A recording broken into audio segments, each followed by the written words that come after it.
Danilo! Oh, Anna! Well, 1,000 pardons, madam, for addressing you by your Christian name.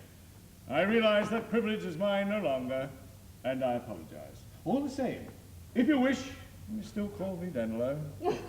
You'd better get back to your snoring, but please try not to make such a disgraceful racket. One can hardly hear the band. Oh, no, please, I'm awake now. Was I really snoring? Like a grampus. How monstrous of me.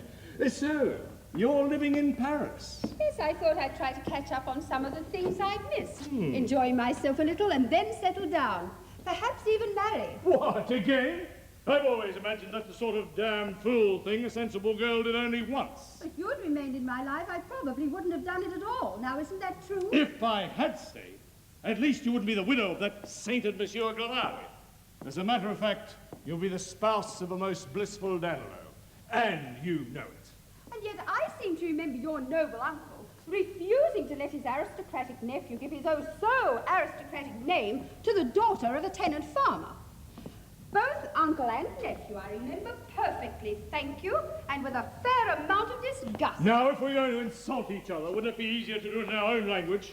One can be quite rude enough in French. One certainly can, and no one ruder than I.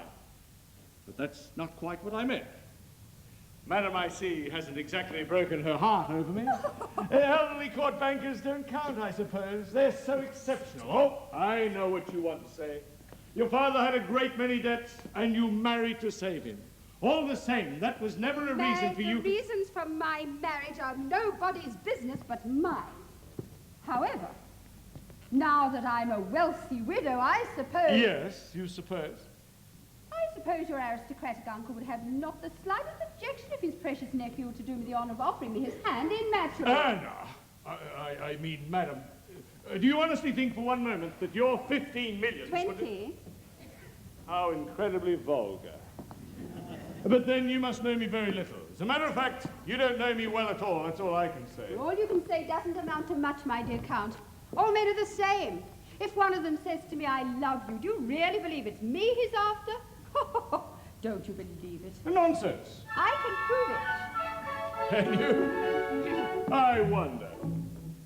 Proceed. One girl has almond eyes. Agreed. And take a beauty prize. Indeed. The next thing relies on charms of a cosmo. I'd fly. Run as plain as sin. Not I. Or Cleopatra's twin. I'll try. Or do all men wear that gold? Io and ease it may perhaps be so. It's human nature wherever you may go. I swear in my case, whatever else I do, you'll never hear me saying I love you. I'm thinking of a smart lieutenant. No, not so very long ago. You were the boy I used to know. You were the boy who loved me so. Now look at you, that smart lieutenant goes off a dozen no more. And as for me, I'm 2 or 3. What can you guess what they love me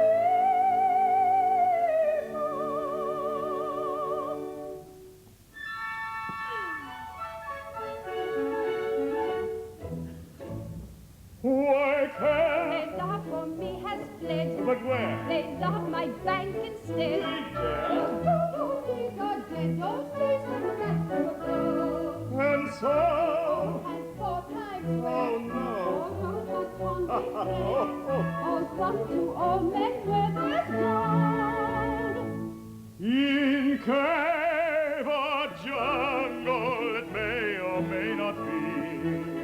Granting but to warn the world believe you. I swear in my case, whatever else I do, you'll never hear me sing I love you. You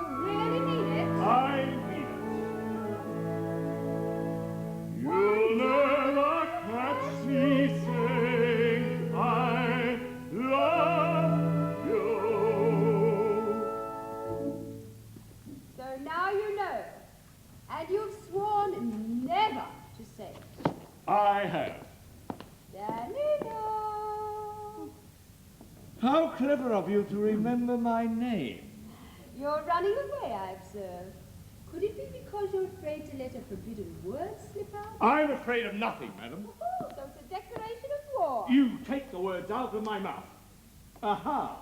Throwing down the gauntlet, eh, Madame Glawari? Just that, Count Danilo. Huh. Well, we know where we stand. We know exactly where we stand. Just you wait.